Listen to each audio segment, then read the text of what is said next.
الحمدللہ وحدہ والصلاة والسلام علی من لا نبی بعدہ اما بعد فاعوذ باللہ من الشیطان الرجیم بسم اللہ الرحمن الرحیم وَإِن كَانُوا لَيَقُولُونَ لَوْ أَنَّ عِندَنَا ذِكْرًا مِنَ الْأَوَّلِينَ لَكُنَّا عِبَادَ اللَّهِ الْمُخْلَصِينَ فَكَفَرُوا بِهِ فَسَوْفَ يَعْلَمُونَ وَلَقَدْ سَبَقَتْ كَلِمَتُنَا لِعِبَادِنَا الْمُرْسَلِينَ إِنَّهُمْ لَهُمُ الْمَنْصُورُونَ وَإِنَّ جُنْدَنَا لَهُمُ الْغَالِبُونَ۔ اور یہ کہا کرتے تھے اگر ہمارے پاس عقلوں میں سے کوئی یاد دہانی ہوتی تو ضرور ہم ہوتے اللہ کے مخلص بندے، پس انہوں نے اس کے ساتھ کفر کر دیا، سو ان قریب جان لیں گے ہمارے وہ بندے جو رسول ہیں ان کے لیے ہمارا کلمہ پہلے گزر چکا کہ بلا شبہ وہی مدد کیے گئے ہیں اور بے شک ہمارا لشکر ہی غالب آنے والا ہے۔ آج ہماری سورہ صافات کی آیہ مبارکہ 173 تک کی تلاوت و ترجمہ کا شرف نصیب ہوا۔ سامعین، آج کے ہمارے ذکر پاک میں، آج کے درس پاک میں اللہ تعالیٰ اپنے پیارے نبیوں اور رسولوں کی اس محنت کشی، جفا کشی جو اللہ کے بندوں کے لیے صبح و شام دن رات کرتے ہیں، اس کا نتیجہ اور پھل کیا ہے، اس کا اللہ تعالیٰ ذکر فرما رہا ہے۔ اللہ تعالیٰ نے اس کائنات کی ہدایت کے لیے ہر دور میں رسولوں کو، انبیاء کو، پیغمبروں کو بھیجا، اور یہ سلسلہ سب سے زیادہ جس امت میں چلا رہا، جہاں پر سب سے زیادہ تعداد میں نبی آئے، اس قوم کو بنی اسرائیل کہا جاتا ہے۔ بنی اسرائیل سے یہ بات چلتی آگے حضرت عیسیٰ علیہ السلام تک ان کا یہ سلسلہ چلتا رہا، لیکن بد نصیبی اور بدبختی یہ کہ بنی اسرائیل قوم پہ اللہ تعالیٰ کے بے پناہ انعام و اکرامات ہیں۔ یقین کیجئے اگر قرآن پاک کا مطالعہ کیا جائے، یہ دروس آغاز میں گزر چکے ہیں، بہت پرانے درسوں میں یہ بات ہو چکی ہے، بنی اسرائیل پر اللہ تعالیٰ نے وہ انعامات فرمائے جو اللہ تعالیٰ نے کسی اور قوم پر نہیں فرمائے تھے۔ لیکن وہ بدبخت قوم ایسی قوم تھی کہ ان کے دلوں میں سوائے نبیوں کی نفرت اور نبیوں کا مذاق اڑانا، نبیوں کی گفتگو کا مذاق اڑانا، یہ ان کا ایک خاصہ بن گیا، اور تعداد میں بھی زیادہ تھے، نسلوں میں بھی زیادہ تھے، لیکن اپنے اعمال کی وجہ سے اللہ نے انہیں ایسا پھر تباہ و برباد کیا کہ آج بنی اسرائیل کے نام و نشان بھی کائنات سے رب نے مٹا دیا، ان کے نام و نشان تک مٹا دیے، وگرنہ قوموں کے آثار بھی ہزار ہزار سال تک رہتے ہیں، لیکن ان کے معاملات رب نے ایسے فرمائے کہ ان کے نشانات مٹ گئے، صرف اس بنیاد پر کہ انہوں نے اللہ کے نبیوں اور اللہ کے رسولوں کا مذاق اڑایا۔ استغفر اللہ ریاض باللہ۔ ارشاد رب ذوالجلال ہے وَإِن كَانُوا لَيَقُولُونَ، یہ بدبخت لوگ کیا کہا کرتے تھے، لَوْ أَنَّ عِندَنَا ذِكْرًا مِنَ الْأَوَّلِينَ، کہ اگر ہمارے پاس ہمارے جو پہلے لوگ گزر چکے ہیں ان کی اگر یاد دہانی کی کوئی باتیں ہمارے پاس موجود ہوتی، اے نبی صلی اللہ علیہ وآلہ وسلم، تو ہم ایمان لے آتے، لَكُنَّا عِبَادَ اللَّهِ الْمُخْلَصِينَ، تو ہم بھی ضرور اللہ کے مخلص بندے بن جاتے، لیکن ہمارے پاس ہمارے پچھلوں کی کوئی داستان اور کہانی ہمارے پاس نہیں بچی۔ اے پیارے حبیب، ابھی آپ کے پاس آتے ہیں کہ ہمارے جو لوگ پہلے گزر چکے، جب ان کا وجود نہیں رہا تو آج ہمارا وجود کیسے رہے گا؟ رب ذوالجلال نے ارشاد فرمایا کہ اے پیارے حبیب، ان کو یہ فرما دیجئے کہ اگر تم رب تعالیٰ کی راہ میں اپنے آپ کو قربان کر دو گے، اللہ تعالیٰ تمہارے نشانات کیا، قیامت تک اللہ تمہارے ذکر کو بھی زندہ رکھے گا، اللہ تمہارے جسموں کو بھی زندہ رکھے گا۔ قرآن کا فیصلہ ہے، وَلَا تَقُولُوا لِمَن يُقْتَلُ فِي سَبِيلِ اللَّهِ أَمْوَاتٌ بَلْ أَحْيَاءٌ وَلَٰكِن لَّا تَشْعُرُونَ، وہ لوگ جو اللہ کی راہ میں قتل کر دیے جائیں اللہ کی راہ میں شہید کر دیے جائیں، فرمایا وہ زندہ ہیں لیکن تمہیں شعور نہیں ہے۔ وہ زندہ ہوتے ہیں، 1000 سال بعد بھی گزر جائے، 1400 سال گزر جانے کے بعد جب ایک صحابی رسول کی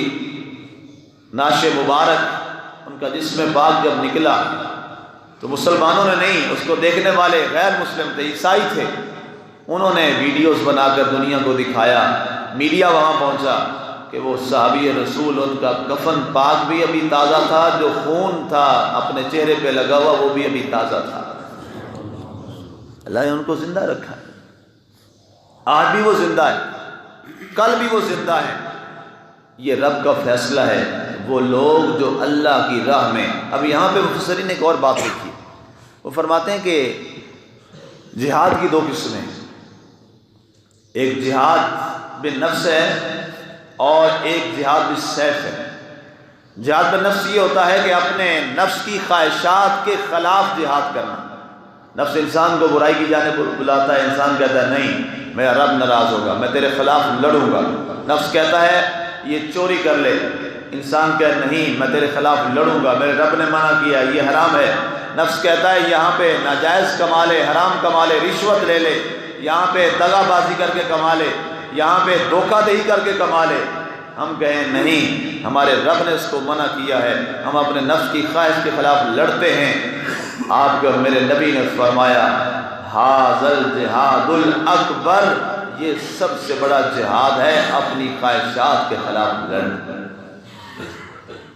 اور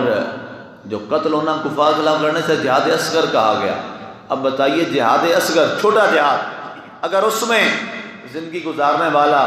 اس کو اللہ نے زندگی دی ہے کہ وہ کبھی مرتا نہیں ہے، تو جو جہاد اکبر کرتے ہوئے اپنے گھر میں اپنے بستر پر بھی اسے اگر موت آ جائے تو اللہ کے ہاں وہ بھی شہید اکبر کا درجہ لے کے دنیا سے جائے گا۔ جب چھوٹا شہید نہیں مرتا وہ زندہ رہتا ہے تو بتائیے بڑا شہید کیسے مردہ ہو جائے؟ اس کی مثال دیکھ لیجیے، صحابہ کرام سے رضوان اللہ تعالیٰ اجمعین سے لے کر آج تک اس امت کے اولیاء کاملین، علماء حق، صلحاء، ان کی آج مزارات دیکھ لیجیے، ان کی آج قبور دیکھ لیجیے، آج بھی زندہ ہیں۔ ہمیں تو کہیں اور جانے کی ضرورت نہیں، اپنے ہی شہر لاہور میں دیکھ لیجیے، حضور دادا علی حجویری رحمۃ اللہ تعالیٰ کی ذات بابرکات، 9.25 صدیاں بیت گئیں اور ہر آنے والا سال پہلے سال سے بڑھ کے رونق افروز ہوتا جا رہا ہے۔ لوگوں کے قبروں پہ سال گزریں تو نشانات مٹ جاتے ہیں اور ان کے یاد کرنے والے اور دعائیں کرنے والے ختم ہو جاتے ہیں، لیکن یہ اللہ تعالیٰ کا خاص کرم ہے کہ آئے دن اور لوگ بڑھتے جا رہے ہیں۔ یہ کیا چیز ہے؟ اللہ نے فیصلہ فرما دیا۔ ساری زندگی حضرت علی حجویری رضی اللہ تعالیٰ عنہ نے اللہ کی محبت میں گزاری، وہ شہید اکبر ہیں۔ اس بنیاد پر اللہ تعالیٰ نے ان کو ہمیشہ اور جاویدانی زندگی عطا فرما دی۔ یہ سب کے لیے، یہ اللہ کا اعلان سب کے لیے۔ اب وہ کہنے لگے کہ ہمارا تو پہلوں کا ذکر ہی مٹ گیا، تو اللہ نے فرمایا تمہارا ذکر بھی مٹ جائے گا، اس لیے کہ تم نے رب کے ساتھ اپنے تعلق کو جوڑا نہیں۔ مکے کا ایک سردار تھا، بڑا اس کا نام تھا، اس کا بڑا سکہ چلتا تھا، ہر طرف فیصلے اس کے چلتے تھے۔ آج بتائیے کہاں گیا وہ، جسے ابو جہل کہتی دنیا؟ آج پورے عرب کا سردار تھا، دولت میں، جاہ و جلال میں، رتبے میں، مقام میں، ان کے ہاں، کافروں کے ہاں، اپنی حکومت کے لحاظ سے سب سے بڑا تھا۔ آج اس کا نام اگر کوئی لیتا ہے تو برائی کے ساتھ لیتا ہے، ویسے کوئی نہیں لیتا۔ آج اس کی کہیں جہاں دفن ہوا اس کے نشانات بھی باقی نہیں ہیں، لیکن اس کے بعد میں آنے والے وہاں پر جو قریشی بھی نہیں تھے، آج بھی روضہ رسول میں اللہ کے نبی کے ساتھ دائیں بائیں پہلو میں پڑے ہیں کہ نہیں پڑے؟ آج بھی ان کے نام زندہ ہیں، کل قیامت تک نام زندہ ہیں، قیامت کے بعد بھی زندہ ہیں۔ کس بنیاد پر؟ کہ اپنی زندگی کو اللہ کے اور اللہ کے رسول کے بتائے ہوئے طریقوں میں ڈھال لیا۔ آگے ارشاد فرمایا گیا فَكَفَرُوا بِهِ فَسَوْفَ يَعْلَمُونَ۔ پیارے حبیب یہ بدبخت لوگ ہیں جنہوں نے آپ کا انکار کر دیا، اور عنقریب یہ دیکھیں گے ان کا حال کیا ہوگا۔ عنقریب یہ جان جائیں گے وَلَقَدْ سَبَقَتْ كَلِمَتُنَا لِعِبَادِنَا الْمُرْسَلِينَ، ہمارے وہ بندے جو رسول ہیں ان کے لیے ہمارا کلمہ اور ہمارا فیصلہ پہلے گزر چکا کہ اللہ کا رسول پہلے نبیوں کا پورا قصہ سورۃ القصص میں، سورۃ الانبیاء میں، باقی صورتوں میں تفصیل سے آپ سنتے آئے کہ ایک نبی کا تذکرہ ہے، ایک نبی کی امت کے معاملات۔ فرمایا ہمارے نبیوں کے ذکر تب بھی زندہ رہے، آج بھی زندہ رہیں گے، اور ہم نے تو اپنے پیارے حبیب کی امت حضرت سیدنا محمد رسول اللہ صلی اللہ علیہ وسلم کی امت کے لوگوں میں بھی یہ بات ڈال دی ہے کہ سارے نبیوں کا ذکر عبادت ہے، سارے نبیوں پہ ایمان لانا یہ ایمان ہے۔ فرمایا ہم نے حضرت آدم علیہ السلام سے لے کر عیسیٰ علیہ السلام تک سارے نبیوں کے، حالانکہ ہمارا محبوب آ چکا، آخری نبی آ چکا، لیکن اس کے باوجود آج بھی سارے نبیوں کے نام ہم نے زندہ رکھے ہیں، ان تمام باقی لوگوں کی داستانوں کو ہم نے مٹا دیا۔ ہم پڑھتے ہیں آج ایمان مفصل کے اندر آمنت باللہ و ملائکتہ و کتبہ و رسلہ، ہم سارے رسولوں پر بھی ایمان رکھتے ہیں، یہ ہمارے ایمان کا حصہ ہے، ہم تمام رسولوں پر ایمان رکھتے ہیں، اور یہ اس لیے کہ اللہ تعالیٰ نے اپنے ان نفوس قدسیہ کو ہمیشہ کے لیے زندہ فرما دیا۔ آگے ارشاد فرمایا انہم لہم المنصورون، یہ رب کا فیصلہ ہے کہ بلا شبہ مدد انہی کی جائے گی جو اللہ کے نبی، جو اللہ کے رسول ہیں۔ اس میں مزید وضاحت میں اس لیے نہیں جاتا کہ یہ گزشتہ جو ہماری صورت گزری ہے وہ پوری صورت جو ہے وہ اسی ذکر کے حوالے سے تھی کہ اللہ تعالیٰ نے اپنے نبیوں کی کیسے مدد کی۔ وہ ہم تفصیل سے تقریباً کوئی 16-17 دن ہم اسی بات پہ ہر ایک نبی کا ترتیب سے ذکر اللہ تعالیٰ نے فرمایا، اور ایک ایک نبی کا ذکر اور اس کی قوم نے کیا کیا، اللہ نے ان کی کیسے مدد کی، یہ تفصیلاً آپ پچھلے کوئی تقریباً 20-25 دن پہلے اس پہ تفصیلاً آپ گفتگو سن چکے ہیں۔ اللہ نے فرمایا انہم لہم المنصورون، بلا شبہ یہ رب کا فیصلہ ہے کہ ہم اپنے نبیوں کی مدد فرماتے ہیں، اور وَإِنَّ جُنْدَنَا لَهُمُ الْغَالِبُونَ، یہ رب کا فیصلہ ہے کہ رب کا لشکر ہی غالب آگے رہتا ہے، رب کی جماعت ہی غالب آگے رہتی ہے۔ قرآن کی آیت الا ان حزب اللہ هم المفلحون، خبردار اللہ کی جماعت جو ہے، اللہ کی جماعت جو ہے وہی فلاح پانے والی ہے، وہی کامیاب ہونے والی ہے۔ سامعین، وقتی تکالیف ضرور ہوتی ہیں، مصائب و آلام سے گزرنا پڑتا ہے، ان مصائب و آلام سے تو آپ کو میرے نبی کو بھی گزرنا پڑا۔ سرکار دو عالم صلی اللہ علیہ وسلم خود غزوہ احد میں آپ کا ایک دندان مبارک کا ایک حصہ شہید ہو گیا۔ کتنی بڑی آزمائش اور کتنا بڑا امتحان، کئی صحابہ شہید ہو گئے، کتنے ہزار صحابہ کی شہادتیں ہوئیں غزوات کے اندر، لیکن اللہ تعالیٰ نے ان تکلیفوں کے باوجود لیکن وہ فیصلہ وَإِنَّ جُنْدَنَا لَهُمُ الْغَالِبُونَ،